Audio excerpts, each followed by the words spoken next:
Assalamualaikum warahmatullahi wabarakatuh.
Alhamdulillah, puji syukur kita panjatkan kehadirat Allah Subhanahu wa Ta'ala, karena dengan segala nikmat, rahmat dan karunia-Nya sehingga kita hadir di tempat yang penuh mubarakah ini dalam rangka mengagungkan asma Allah Subhanahu wa Ta'ala.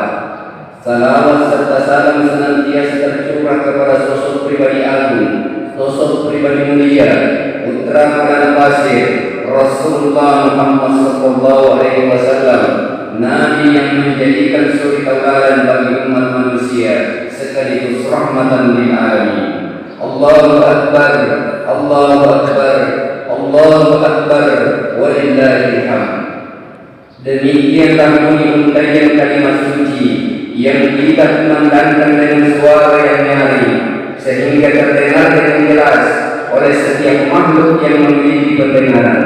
Kita ucapkan di rumah, di masjid, di jalan-jalan hingga di tanah lapang dengan tujuan untuk memuji kebesaran Allah Subhanahu wa Ta'ala.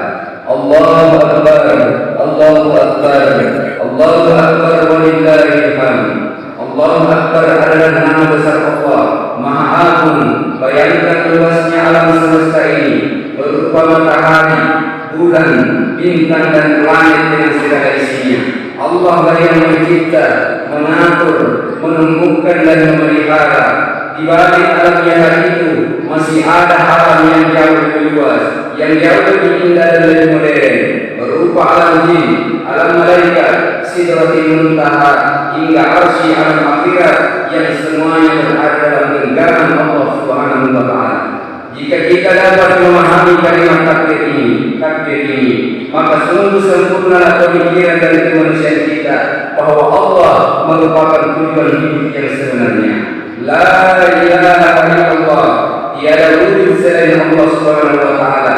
Bagaimanapun hebatnya manusia, bintang, matahari, jin dan malaikat tidaklah berhak dianggap sebagai Allah, tidak dianggap sebagai Tuhan, karena Tuhan yang Maha Esa, Maha Besar dan Maha Suci itu tidak pernah menjelma sebagai makhluk, tidak pernah menjelma sebagai manusia atau malaikat, sebab hal itu bermakna merendahkan derajatnya serta serta melenyapkan kesucian Allah Subhanahu wa taala.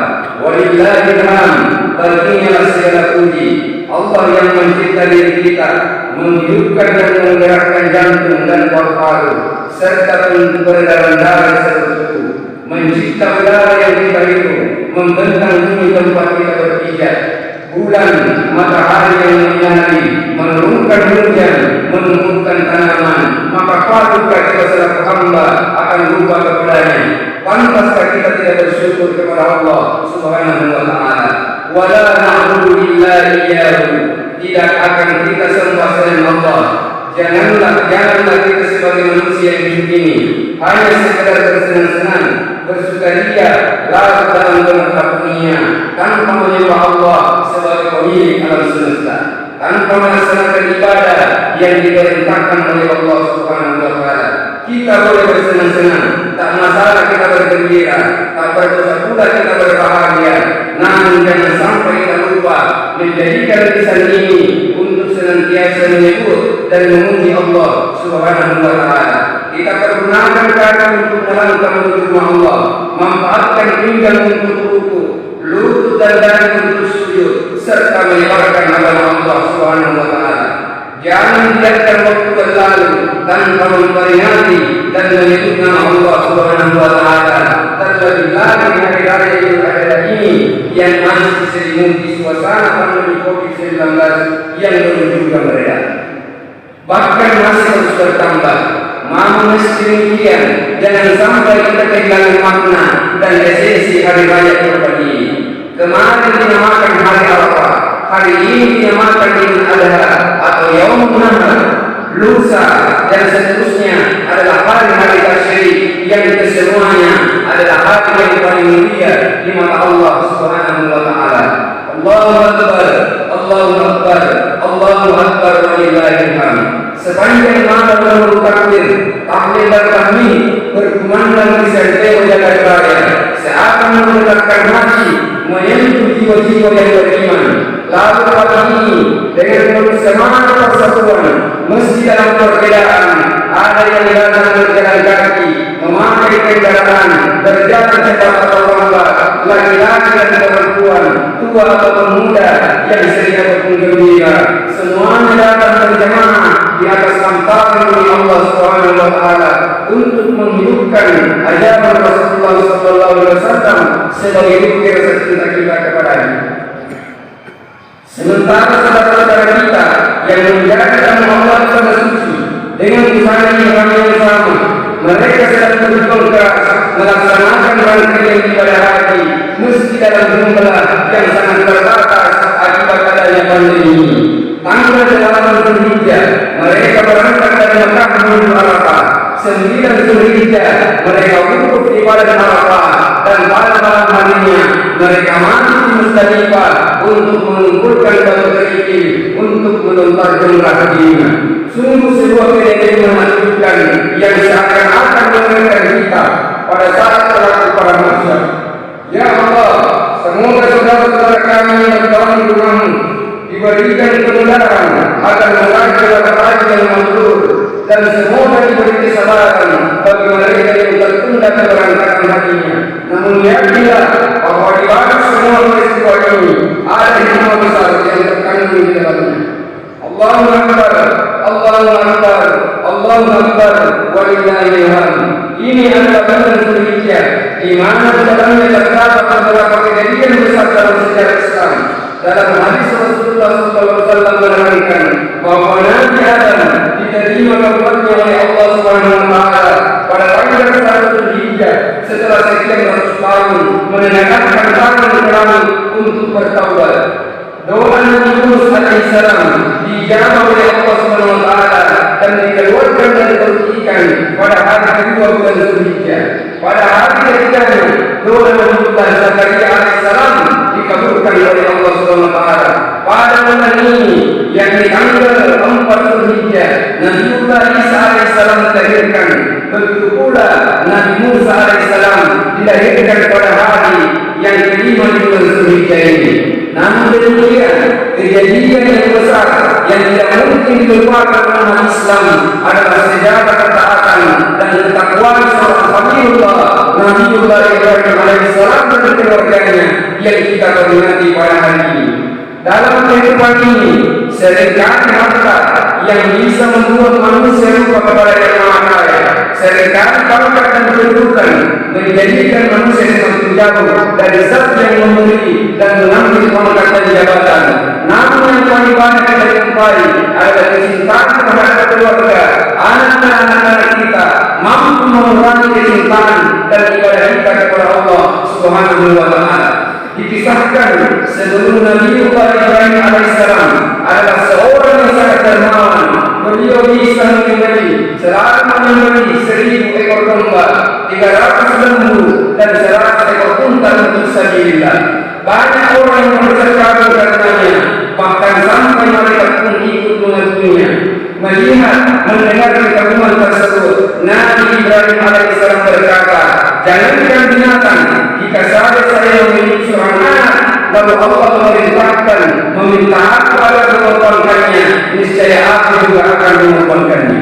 Pada malam terlihat dalam Zulhijjah, Allah Subhanahu wa Ta'ala menguji ketakwaan Ibrahim alaihissalam. Beliau bermimpi mendapat perintah penuhilah nazarmu, yaitu menyembelih putra kesayangannya. Maka waktu itu Nabi Ibrahim belum yakin dan masih berpikir apakah ini perintah yang datang dari Allah Subhanahu wa Ta'ala atau hanya adanya dari setan yang ingin merusak keharmonisan rumah tangga beliau. Akhirnya kita kenal dengan istilah Yaum Tarwiyah. Dalam hadis Rasulullah SAW dijelaskan, man zama mutiyahu ajri mada ya'lamu Allah. Barang siapa yang berpuasa pada hari Tarwiyah, maka dia akan mendapatkan pahala besar. Tidak ada yang mengetahuinya kecuali Allah Subhanahu wa Ta'ala. Keesokan harinya pada tanggal 9 Zulhijjah, Nabi Ibrahim alaihissalam kembali bermimpi lagi dengan mimpi yang sama. Maka pada tanggal 9 Zulhijjah kita kenal dengan istilah Yaumul Arafah. Dalam hadis disebutkan, anna Rasulullah sallallahu alaihi wasallam su'ila an yaumil Arafah wa qala yaqulu al-ma'iyah wal baqiyah. Artinya bahwasanya Rasulullah sallallahu alaihi wasallam ditanya tentang puasa Arafah, maka beliau menjawab, barang siapa yang berpuasa pada hari Arafah, maka Allah akan mengampuni dosanya setahun yang lalu dan setahun yang akan datang. Allahu Akbar, Allahu Akbar, walillahil hamd. Maka pada ketiganya Nabi Ibrahim alaihissalam kembali bermimpi dengan mimpi yang sama. Maka beliau pun bertekad memenuhi nazarnya, yaitu menyembelih putra kesayangannya Ismail alaihissalam. Maka pada hari pelaksanaan tersebut dikenallah dengan istilah Yaumul Nahar atau hari penyembelihan. Hari pelaksanaan penyembelihan. Kisah kurban atau penyembelihan Nabi Ismail oleh ayahnya Ibrahim alaihissalam diabadikan oleh Allah Subhanahu wa Ta'ala di dalam Al-Quran surah As-Saffat ayat 102. Falamma balagha ma'ahu sa'ya qala ya bunayya inni ara fil manam anni azbahuka fanzur madza tara. Qala ya abati al-ma'mar satajiduni insyaallah min as-sabirin. Maka tatkala anak sampai pada usia sampai berusaha bersama Ibrahim, Ibrahim berkata kepadanya, ya bunayya inni ara fil manam, wahai anakku, sungguh aku melihat dalam mimpi dalam tidurku, anni azbahuka fanzur madza tara. Maka aku melihatmu bahwa aku memberimu fanzur madza tara, maka bagaimana pendapatmu? Lalu kemudian Ismail alaihissalam berkata, qala ya abati al-ma'mar satajiduni insyaallah min as-sabirin. Ismail menjawab, wahai ayahku, kerjakan apa yang diperintahkan Allah kepadamu, insyaallah engkau akan mendapatiku termasuk orang-orang yang sabar. Allahu Akbar, Allahu Akbar, walillahil hamd. Yang namanya iblis selama tidak pernah diam, tidak akan pernah senang melihat manusia akan melaksanakan ibadah menaati perintah Allah Subhanahu wa Ta'ala. Maka satu persatu dari keluarga menjadi kegodanya, mulai dari Ibrahim alaihissalam sebagai keluarga para keluarga, Siti Hajar sebagai ibu rumah tangga, lalu Ismail sebagai anggota keluarga, yang terakhir tak juga luput dari kalangan iblis. Namun benteng ketakwaan kesalahan dan kesalahan yang pokok dari seluruh anggota keluarga ini mampu diruntuhkan, tidak mampu diruntuhkan oleh iblis laknatullah alaihi. Sungguh pelajaran yang sempurna dari Allah Subhanahu wa taala bahwa setiap keluarga muslim pasti akan mendapatkan godaan iblis yang terkadang dari lewat ayah, ibu atau bahkan lewat orang-orang yang kita sayangi, yaitu anak-anak kita. Semoga seluruh anggota keluarga kita mampu memetik pelajaran kita dan hebat dari keluarga Nabi Ibrahim alaihissalam. Kita yang menjadi ayah, semoga bisa menjadi ayah yang baik, adil dan bijaksana, sebagaimana Nabi Ibrahim alaihissalam yang mengajak putranya untuk bermusyawarah untuk melaksanakan perintah besar dari Allah. Para perempuan atau wanita yang telah ditakdirkan oleh Allah SWT menjadi ibu, semoga mampu meneladani Siti Hajar, sosok ibu rumah tangga, yang mendukung, membantu dan mendoakan suami dalam menaati perintah Allah SWT. Yang saat ini masih anak-anak atau remaja, semoga mampu menunggu kesalehan hidup Ismail yang dengan keimanan yang menancap dalam lubuk hatinya dan ketakwaannya yang tinggi, yang menjadikan dia sabar dan ikhlas untuk berbakti kepada kedua orang tuanya, sekalipun dia harus dikorbankan oleh ayahnya sendiri demi mengikuti perintah Allah Subhanahu wa taala. Maka ketika terjadi peristiwa meninggalkan Ismail oleh ayahnya ini, lalu kemudian mereka benar-benar ridho terhadap ketentuan Allah Subhanahu wa taala. Ibrahim yang ikhlas anaknya dikorbankan karena perintah Allah Subhanahu wa taala. Ismail alaihissalam menunjukkan sebagai sosok pribadi yang saleh di hadapan orang tuanya, di hadapan Allah Subhanahu wa taala, rela mengorbankan hidupnya demi untuk menjadi taat kepada Allah Subhanahu wa taala. Ketika peristiwa tersebut telah dilaksanakan oleh Ibrahim alaihissalam, namun Allah Subhanahu wa taala berkehendak lain. Ketika akan disembelih Ismail, maka sungguh pisau yang tajam yang diberikan pada leher oleh Ismail tidak mampu menembus kulit yang halus dan lembut dari beliau, karena semuanya berasal dari pertolongan Allah Subhanahu wa taala.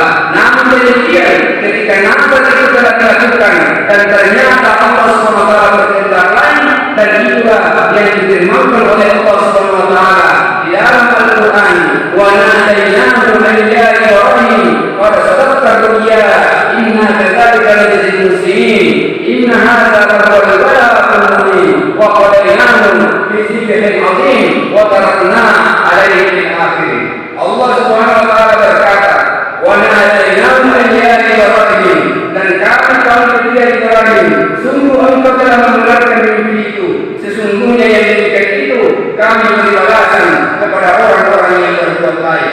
Sungguh ini benar-benar suatu ujian yang nyata, dan kami terus anak itu dengan seekor sembelihan yang besar yang kami abadikan untuk Ibrahim, ujian yang baik di kalangan orang-orang yang datang kemudian. Menurut Syekh Ibrahim Al-Mahdi dalam tafsirnya mengatakan bahwa yang dimaksud dengan sembelihan yang agung adalah sembelihan besar yang diberikan oleh Allah Subhanahu wa taala. Kambing itu berasal dari surganya Allah Subhanahu wa taala, hasil gembala dan pengorbanan seorang hamil di hadapan Allah Subhanahu wa taala. Lalu kemudian Allah Subhanahu wa taala menitipkan kambing itu di surga untuk dipelihara dalam waktu yang lama, sehingga itulah yang menjadikan kurban Nabi Ismail yang diganti oleh kambing oleh Allah Subhanahu wa taala menjadi istilahkan sebagai kurban yang agung. Kaum muslimin wal muslimat yang sama dirahmati oleh Allah Subhanahu wa taala, sungguhlah nyata kesabaran dan ketaatan Ibrahim dan Ismail alaihissalam, maka Allah melarang Nabi Ismail untuk meneruskan kurban. Allah menggantinya dengan kurban tersebut. Allahu Akbar, Allahu Akbar, walillahil hamd. Karenanya ketakwaan dan keikhlasan yang benar-benar dari keluarga ini, akhirnya Allah Subhanahu wa taala menebus Nabi Ismail dengan tebusan berupa sembelihan yang agung tadi. Kemudian saat penyembelihan tersebut, kami yang dibawa dari surga oleh malaikat yang bertakbir, Allahu Akbar, Allahu Akbar, Allahu Akbar. Kemudian diteruskan oleh Ibrahim alaihissalam, la ilaha illallah, Allahu Akbar. Lalu kemudian diakhiri disambung oleh Ismail alaihissalam. Allahu Akbar, Allahu Akbar, walillahil hamd. Betapa penting ajaran penyembelihan kurban dalam sejarah Islam, sehingga Rasulullah SAW dengan tegas mengatakan, "Man wajada sa'atan wa lam yudhi fala yaqrabanna musallan." Barang siapa yang memiliki kemampuan untuk menyembelih kurban dan ia belum melaksanakannya, fala yaqrabanna musallan, maka janganlah dia mendekati tempat salat kami. Dapat tegasnya Rasulullah SAW, jangan mendekati tempat salat kami, sehingga sebagian ulama berpendapat bahwa menyembelih kurban hukumnya wajib bagi mereka yang kaya, bagi mereka yang memiliki kemampuan. Namun pendapat yang lebih sahih mengatakan bahwa hukum berkurban adalah sunnah muakkad. Bila saat ini sebagian dari kita belum mampu atau memiliki kemampuan untuk berkurban, semoga tahun-tahun mendatang Allah memberi kita rezeki yang cukup untuk berkurban. Sebab pahala orang yang berkurban sangatlah besar, sebagaimana disampaikan dalam hadis, anna Dawud alaihi salatu wassalam qala ilahi man sawabu man dhaqqa min ummat Muhammad alaihi salatu wassalam. Daud bertanya kepada Allah Subhanahu wa taala, "Ya Allah, apa pahala umatnya Rasulullah sallallahu alaihi wasallam yang berkurban?" Qala wa al-mudhiya bi kulli sya'ratin ala jadi hasanah wa huwa anhu asyara sayyi'at wa fa'alahu asyara darajat wa lahu bi kulli sya'ratin wa min al-jannati wa jariya min hurri wa martabun min al-zawahir ajha. Ketika Daud bertanya kepada Allah SWT tentang kurban, maka Allah SWT menjawab, pahala orang yang berkurban adalah Allah akan mengganti satu helai hewan kurban dengan 10 kebaikan, dan Allah menghapus 10 keburukan dan mengangkat karenanya 10 derajat, dan setiap helai kurban yang akan diganti di akhirat sesuai dengan sebuah istana surga, dan satu bidadari yang amat derita, dan satu hewan tunggangan yang bersayap. Sedangkan bagi mereka yang memiliki kemampuan berkurban dan melaksanakannya sampai ia meninggal, dikhawatirkan ia mati dalam keadaan syukur khatimah, sebagaimana sabda Rasulullah SAW, "Man kana bersatu pada ilahi wal yamu insya'a yakuliyan wa insya'a masalahnya." Sesungguhnya Nabi bersabda, barang siapa yang memiliki kemampuan berkurban tapi ia tidak melaksanakannya sampai ia meninggal, maka dia akan mati dalam keadaan Yahudi atau mati dalam keadaan tidak menjadi Islam. A'udzu billahi minasyaitonir rajim. Bismillahirrahmanirrahim. Inna a'tainaka al-kautsar fashalli li rabbika wanhar inna shani'aka huwal abtar. Barakallahu li wa lakum fil Qur'anil azim wa nafa'ani wa iyyakum bima fihi min al-ayati wa dzikril hakim wa taqabbalallahu minni wa minkum tilawatahu innahu huwal ghafurur rahim. Allahu akbar, Allahu akbar, Allahu akbar, Allahu akbar, Allahu akbar, Allahu akbar,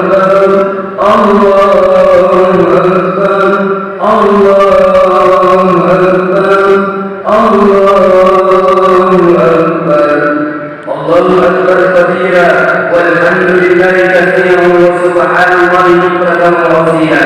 La ilaha illallah wallahu akbar, Allahu akbar walillahil hamd. Alhamdulillahi alladhi amara an nusriya ma'ishatana bi ni'matika was-sa'ada wa nakuna bil wajibati bi ibadatihi wa taqwahu wa ashhadu an la ilaha illallah wahdahu la sharika lahu wa ashhadu anna sayyidina Muhammadan abduhu wa rasuluh. Allahumma salli wa sallim wa barik ala sayyidina Muhammad wa ala alihi wa ashabihi wa sallim tasliman katsiran amma ba'd. Fa ya ayyuhan ittaqullaha haqqa tuqatih wa la tamutunna illa wa antum muslimun.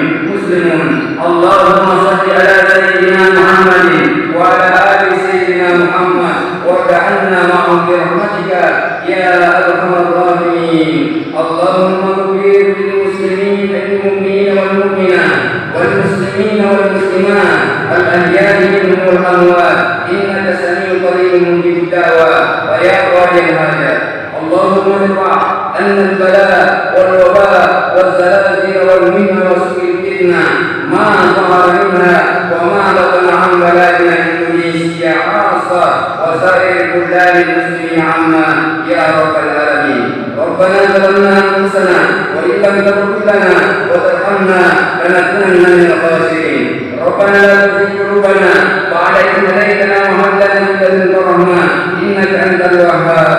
ربنا آتنا في الدنيا حسنة وفي الآخرة حسنة وقنا عذاب النار. عباد الله إن الله يأمر بالعدل والإحسان وإيتاء ذي القربى وينهى عن الفحشاء والمنكر والبغي يعظكم لعلكم تذكرون. واذكروا الله العظيم يذكركم